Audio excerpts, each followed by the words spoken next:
also called 5 rests. Okay? It's something that we have mentioned in our scriptures. 5 rests means that you touch the floor by 5 points on the body. That means you touch the floor. You don't just think that you touch the floor. You don't just intend to touch the floor, but you need to touch the floor. It means the contact needs to be really there. So what are those 5 things? It is the forehead, the 2 palms, and the 2 elbows. I can see many times people touch the floor by just by the palms, or just by the forehead, or by nothing at all. So that is definitely not 5 rests, and it doesn't count as the 5 rests respect. Okay?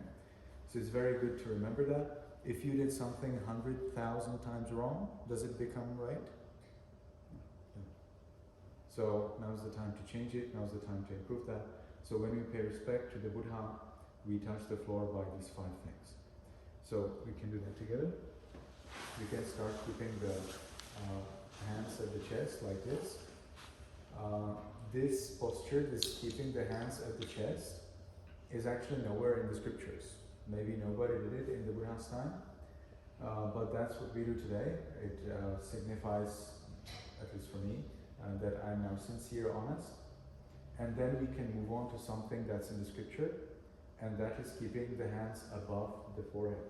So you can move the hands above the forehead. This is the only way, the only place that's described where you would put your hands. Because this actually signifies that the Buddha is one way or another better than me. And then we gradually go towards the ground and towards the floor, and we touch first the floor by our palms, both palms, then by the elbows, and then finally by the forehead. Then we lift the forehead, the elbows, the palms, we return back to the base position. And we can do this another 2 times. So again, we keep the hands above the forehead, then you gradually approach the floor, touch the floor by the palms, elbows, forehead, and we lift the forehead, elbows, palms, and return back to the base position. And finally, we keep the hands above the forehead, gradually approach the floor, touch the floor by palms, elbows, forehead, and then we lift the forehead, elbows, palms, and finalize the bow.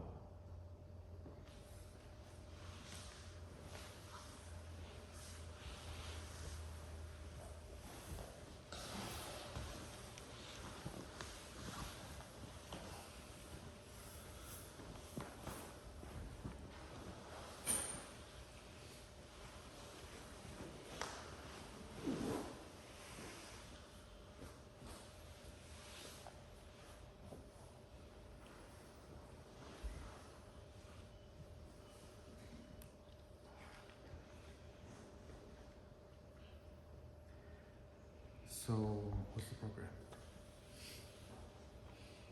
I'd love to hear anything you'd like to share about the Dhamma or your meditation practice. We're all new to you, and so we'd love to know more about your technique and maybe some other insights. So what about to start by 20 minutes meditation, and then we will develop from there. So we can sit in a comfortable meditation posture. When the Buddha speaks about sitting practice, he always mentions that we need to keep the back erect. So there is no choice.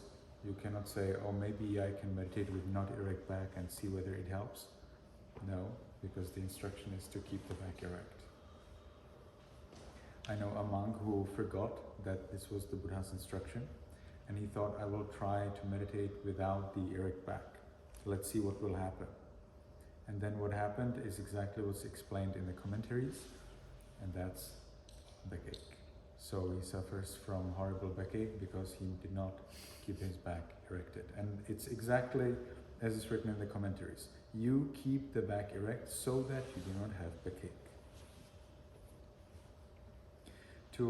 Now, how do you keep the feet? and legs. It's a very good idea to keep your legs in a special posture such that you do not sit in that posture in any other circumstance. This helps you create a kind of classical conditioning. If you always sit in that particular posture whenever you meditate, and you do not use the posture for anything else, then the mind somehow gets faster calm, faster concentrated as soon as you sit into that special meditation posture. So we can use that, but it's also mentioned in our scriptures. It is recommended that we do not sit in a so-called ordinary posture. Therefore, we select a good posture that also supports our erect back. One of the postures that's most popular in Myanmar is the so-called, today it's called Burmese posture, but it's actually not Burmese at all. It's just written in our scriptures, and only the Burmese people follow that. Then in that case, we keep our thighs, knees, calves, and feet all on the floor. So they're not placed on anything, they're right on the floor. So that is a very good posture, recommended right in the Pali scriptures. Another, there are like 3 or 4 recommended, so you do have choice, there's no problem with that. You can also decide to keep one of the feet between the thigh and the calf. One misunderstanding for this posture is that is the so-called squeezed foot posture, or that's how I call it, and that's when you squeeze the foot like this. So that's not good for you. So this is not a meditation posture. For meditation posture, you need to gently place the foot between the thigh and the calf, and your toes need to show a little bit out. If they don't, it may be pretty painful, it may be a problem. So this way it's nicely balanced and you can meditate for a long time. Another posture recommended is that you keep one of the feet on the thigh of the other leg. It's also known as the half lotus posture. And then some people like to sit in lotus posture, in the full lotus, but most people don't know how to sit in a full lotus posture, so I do not recommend it. If you sit in a full lotus posture, or if you see somebody sitting in the full lotus posture, notice that their knee probably will be levitating above the floor. That means that they're not sitting in the correct lotus posture, it's wrong. So that way you can crush anyone who boasts with their ability. This is definitely not good for your health. There is a strong pressure between the shins, right? Between the shins, and that could be, that unnecessarily causes pain, which is not supposed to be in your practice. But some people, like in Vietnam, I know there are quite a few people who can sit and their knee really touches the floor. In that case, full lotus posture is good. You need to remove your cushion to do this test. You cannot do it with a cushion, that's ridiculous. Okay, so you remove your cushion, you sit in your full lotus and check whether your knee is up or down, not now please. And if it is up, you know you're not ready for meditation in lotus posture. There are various exercises that can help you to gradually get the knee, but probably it will not take one day, it will take some long time. As for me, I sit in the half lotus posture, but I'm happy when I personally recommend the half lotus between the thigh and calf, and the Burmese, they're very good. One more amazing posture is sitting on the chair. I really like to teach meditation while sitting on the chair. It's very good, very suitable. In the Buddha's time, they also had chairs, and especially the elder monks, they were sitting on the chair. And there's really no problem sitting on a chair and meditating. You just need to follow the rules. So the number one rule is you keep your back erect. You do not lean over the back of the chair. Second, you need to keep your thighs and calves in 90 degrees, and your soles need to be fully placed on the floor. also your knees, so that the legs, don't, so that they don't fall in or fall out. You need to keep your legs as far from each other as are your hips. So if you have them as far as are your hips, then they are nicely stabilized, and you can happily meditate while sitting on the chair. We will meditate 20 minutes, and some of you probably cannot sit 20 minutes without changing your legs. So I will explain to you the so-called primary secondary posture. I have developed primary secondary posture for this particular case. That means when people have extreme pain in meditation. You may like to know that in our scriptures there is never a mention of anyone, be it a specific case or be it general suggestion or explanation, who would have pain in their legs during meditation. Pain in legs during meditation is inexistent in the scriptures. It just doesn't exist.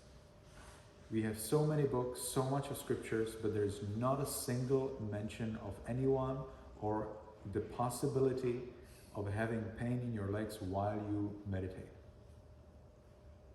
And it's not like, okay, maybe you just missed it out, or maybe they just don't talk about pain in meditation. No, because there is mention of pain in the back during meditation.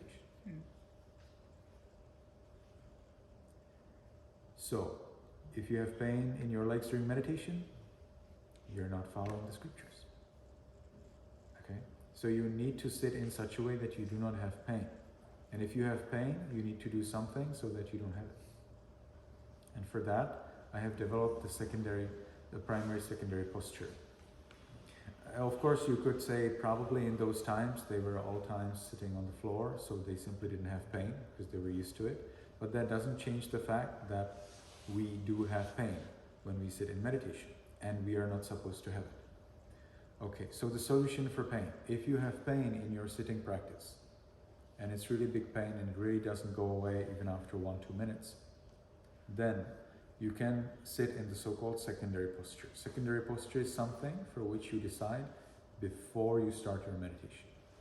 You do not spend your meditation time thinking, how should I sit other way so that I don't have pain? No, you don't have time for that during meditation time.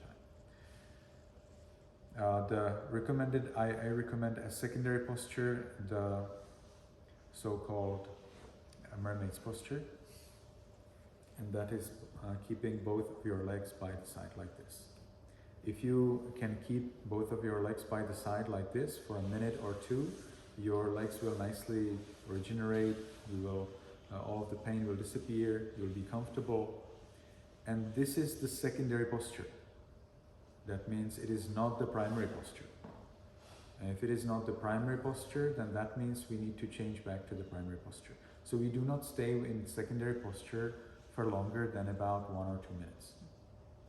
After 1 or 2 minutes, or whatever is the time needed to fully rejuvenate, regenerate, or whatever you call it, when you feel very comfortable and fine, then you sit exactly in the same posture in which you started. So you never sit in some other posture.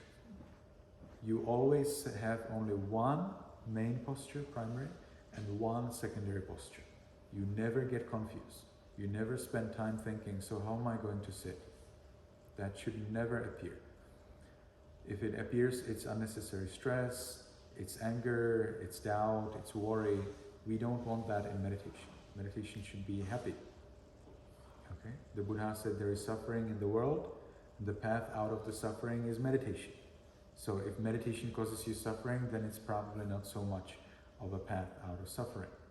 So meditation needs to be pleasurable. If meditation is not pleasurable, then either it's a temporary case or it is wrong. And all of those temporary cases are mentioned in our scriptures. So if you have something else, then it doesn't work. In meditation, pain,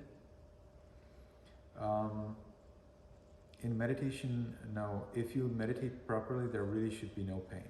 Even you see from the mention that if you do not keep your back erect, then you will have pain. Why is it mentioned? Is it mentioned so that you do not keep your back erect so that you experience pain? No. It's mentioned so that you do not have pain, because you're not supposed to have pain in meditation. So even now during these 20 minutes that we have not started yet, when you have pain in your meditation posture, you can change to your mermaid's posture, stay there 1-2 minutes, and then return back to exactly the one in which you started. And it's not just about the legs, it's also about your hands. If you start with hands in the lap like this, you cannot change it to this. You need to always maintain the same posture throughout the sitting. The back is erect. To keep the back erect, we lift the rib cage as high as possible, which is the opposite of slouching. So we try to keep the rib cage as high as possible. We also move the upper part of the body slightly back, and we push the shoulders slightly back, not too much. They will relax a little while you meditate, but it's good to start like this. As for the head, commonly meditators experience pain in their neck during meditation. To avoid that pain, it's very helpful to tilt the head a little front. And as your head is tilted like this, without changing the tilt, we move the head a little back. So we tilt the head a little front, and then we move it back. You may experience it as unnatural, but if it is not painful, it's fine. You should be comfortable. As the time goes, you will get used to it. Many meditators, they tilt their head, but they do not move it back, and then they have neck pain. Many people do not tilt the head at all, they have neck pain. I so far don't know anyone who would tilt their head and move it back and then have pain in their neck in meditation. No, I don't know anyone like that. So I believe that it's more effective. Sometimes my students come to me and they say, oh, I have neck pain during my meditation, and I say, okay, so do you tilt the head?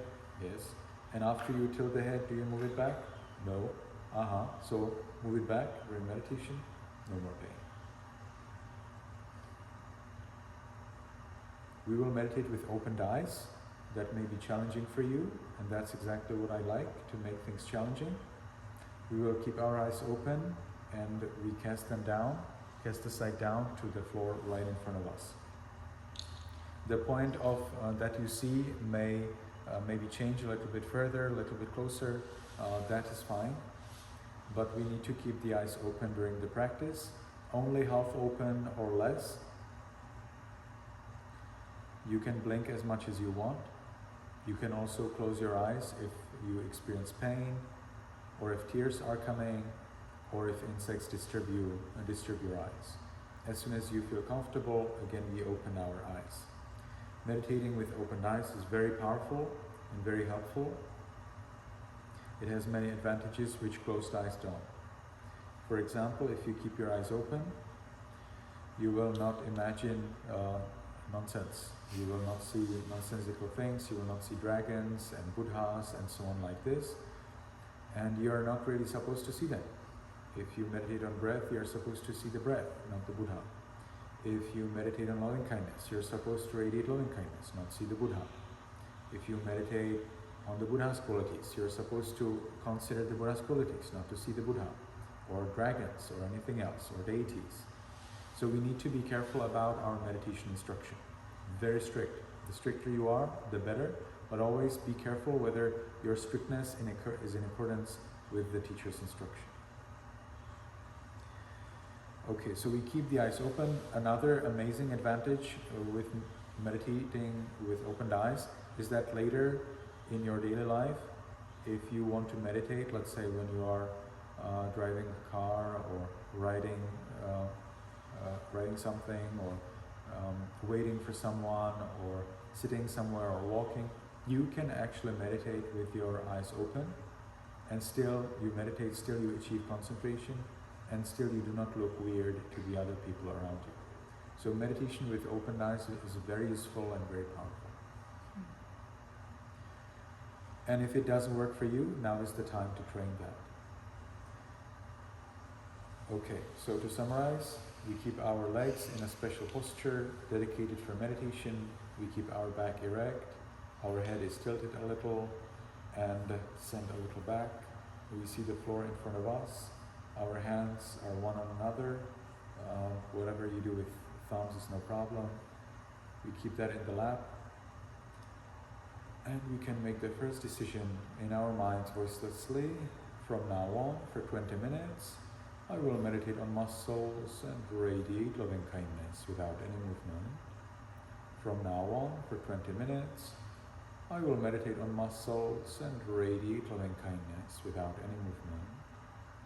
From now on, for 20 minutes, I will meditate on muscles and radiate loving kindness without any movement. There are two exceptions to no movement. One, changing to the secondary posture, and the other one is adjusting your back if you notice it's not erect. And we start at the top of the head. There's a flat piece of sinew between the skin and the skull, and we allow this flat piece of sinew to be the way it is. We don't force it, we don't help it, we don't try to feel it. We just allow it to be the way it is. In particular, we allow it to have some weight and to change as the time goes. And we continue to the forehead. There's a muscle. We allow the muscle in the forehead to be changing and to be heavy. And we continue in accepting heaviness and change in muscles and sinews throughout the body, to the eyes, nose, lips, chin, cheeks, ears, back of the head,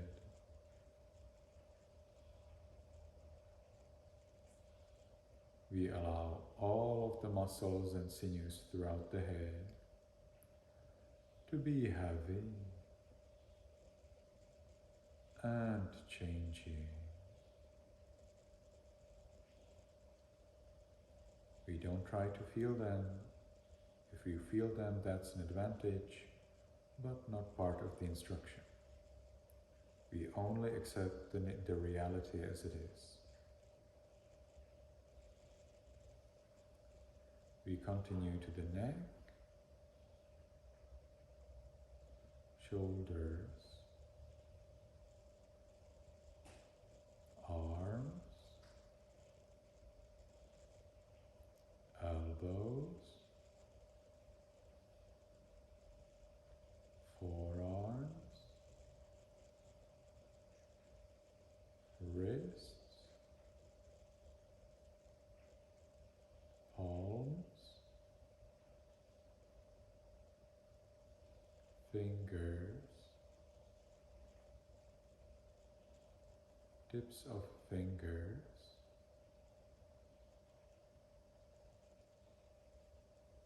chest, abdomen, back,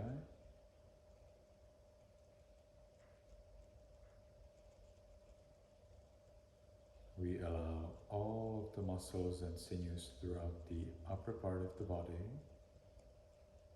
to be heavy and changing.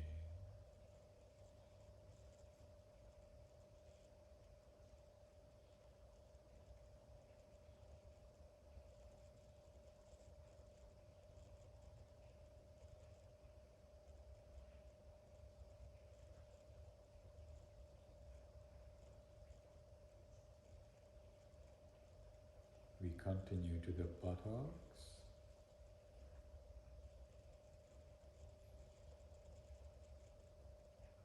thighs,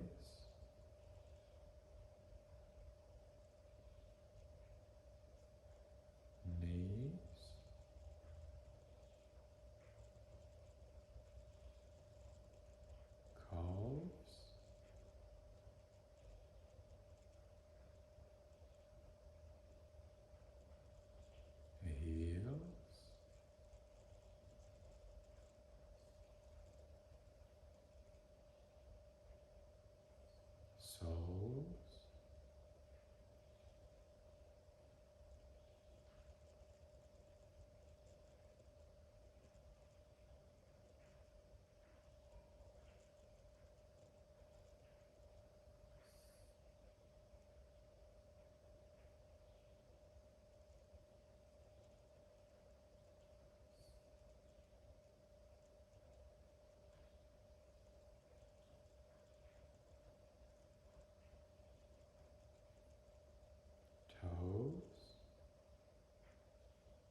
tips of toes,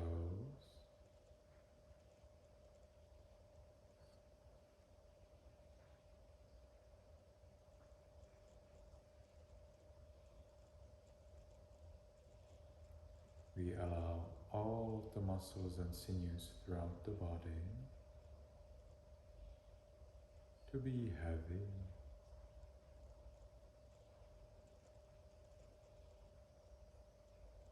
and changing.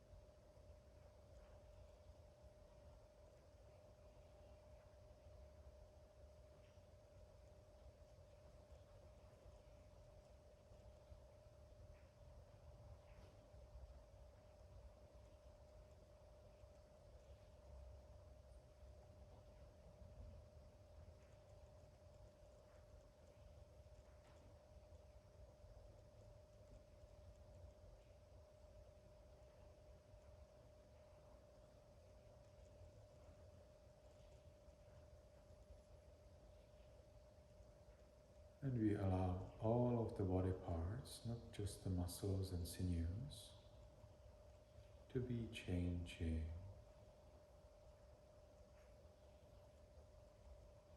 All of the body is changing as the time goes.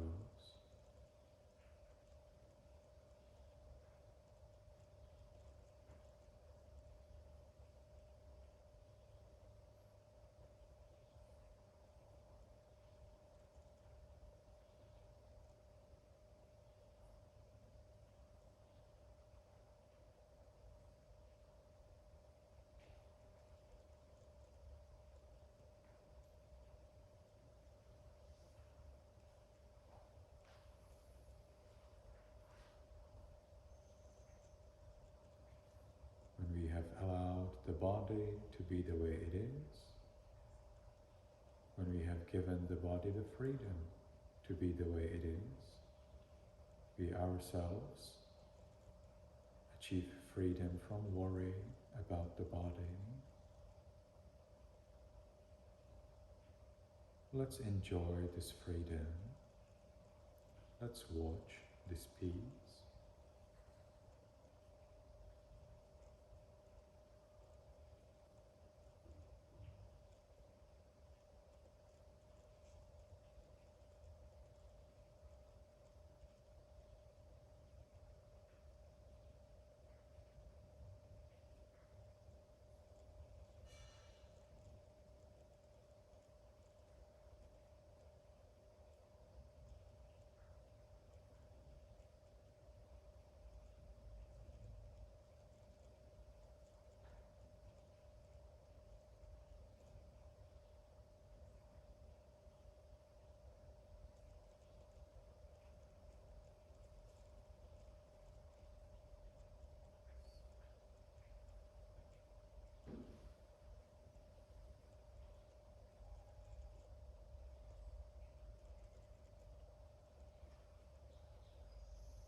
When we have established our mind in peace, we can share this peace with other living beings. We don't force, we don't expect, just allow. In our minds, voicelessly, we can wish, we can allow. May all beings in this whole be in peace.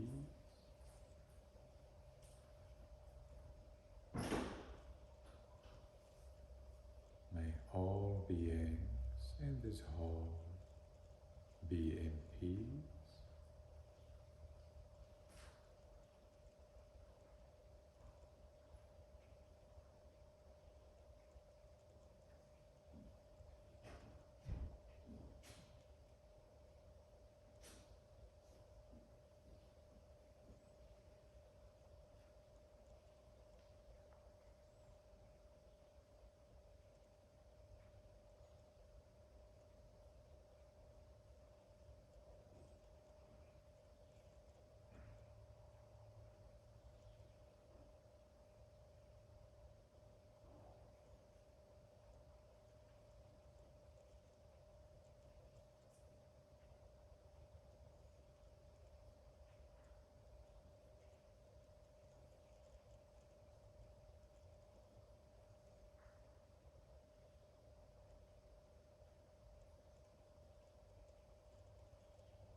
And we can gradually expand our thoughts of loving kindness. May all beings in this building be in peace.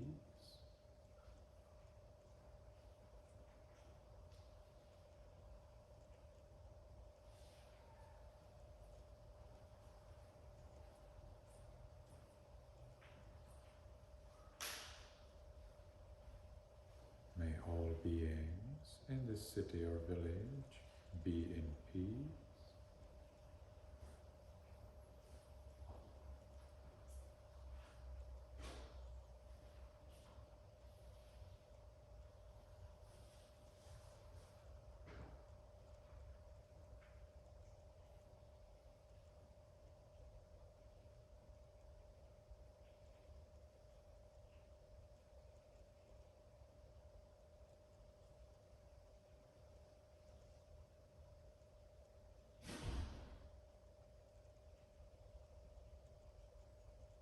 May all beings in this country be in peace.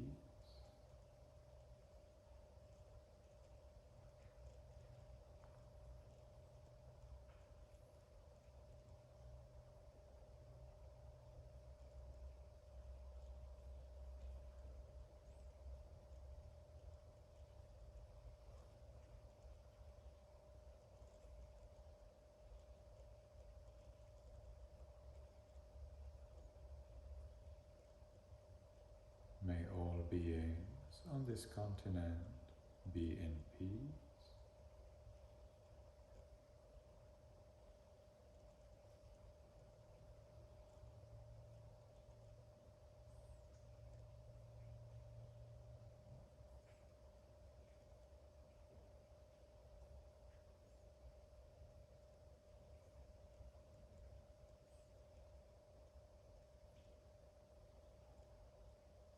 May all beings on this planet be in peace.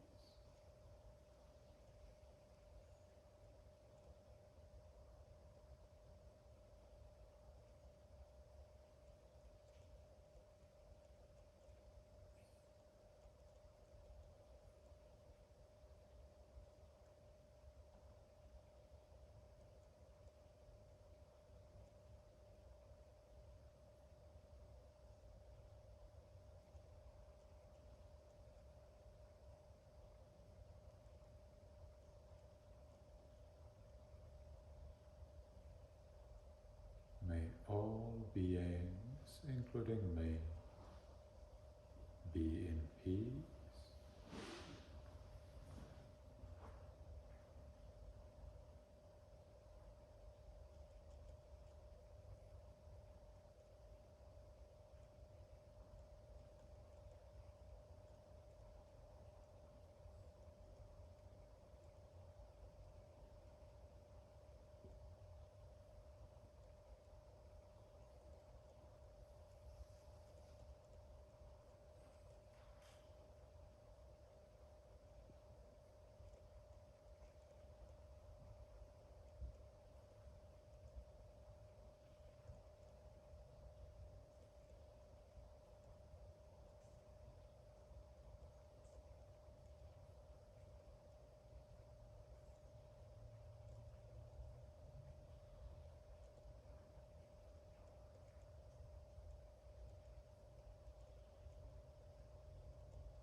As we radiate loving kindness, we are clearly aware of the peace inside ourselves and the permission that all beings, including me, are now allowed to have it.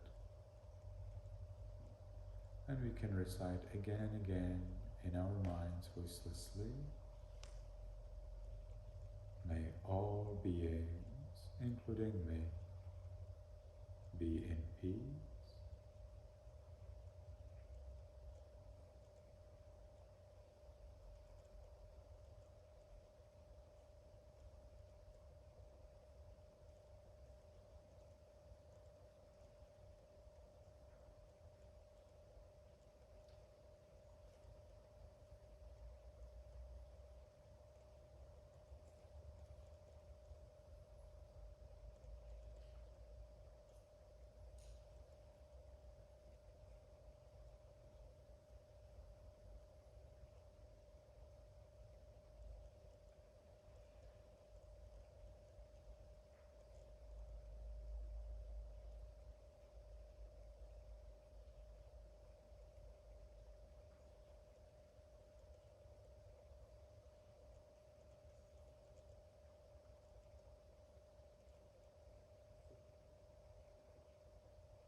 because the time for this sitting is finished, let's make the last determination in our minds voicelessly.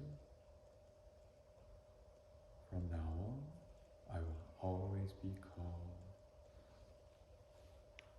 From now on, I will always be calm. From now on, I will always be calm. And with that determination, we can slowly, mindfully change the way of our sitting. So we can take one of our legs by both our hands and gradually transition to the mermaid's posture.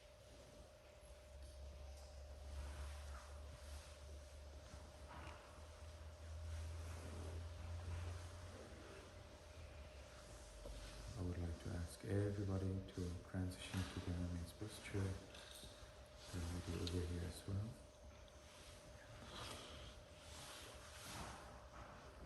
And when we have moved to the mermaid's posture, we take one more minute to enjoy the peace we gained in meditation.